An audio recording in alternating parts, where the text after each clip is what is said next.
ગુજરાતના મંત્રીમંડળના મોટા ફેરબદલ બાદ ભાજપના યુવા નેતા હર્ષ સંઘવીએ વિધિવત મંત્રોચ્ચાર અને પૂજા અર્ચના સાથે નાયબ મુખ્યમંત્રી તરીકેનો પદભાર ગ્રહણ કર્યો। અગાઉ ગૃહ રાજ્યમંત્રી તરીકે સેવા આપતા હર્ષ સંઘવીની નાયબ મુખ્યમંત્રી પદ પર નિયુક્તિ થઈ છે, જે રાજ્યના રાજકારણમાં એક મોટું પગલું છે। ધાર્મિક વિધિઓ સાથે ચાર્જ સંભાળવાની આ પ્રક્રિયા મુખ્યમંત્રી ભૂપેન્દ્ર પટેલના નેતૃત્વ હેઠળની પુનર્ગઠિત સરકારમાં હર્ષ સંઘવીના નવા અને મહત્વપૂર્ણ વહીવટી કાર્યોના સત્તાવાર પ્રારંભને દર્શાવે છે।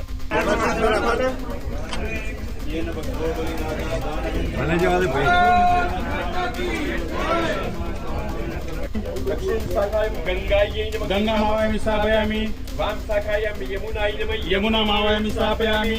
दक्षिण शाखायां शंखनिधये नमः। शंखनिधि मावयामि स्थापयामि पूजयामि। वाम शाखायां पद्मनिधये नमः। पद्मनिधि मावयामि स्थापयामि पूजयामि। मंगलम कुर्यात् देवेश मंगलम शुभं सावधान।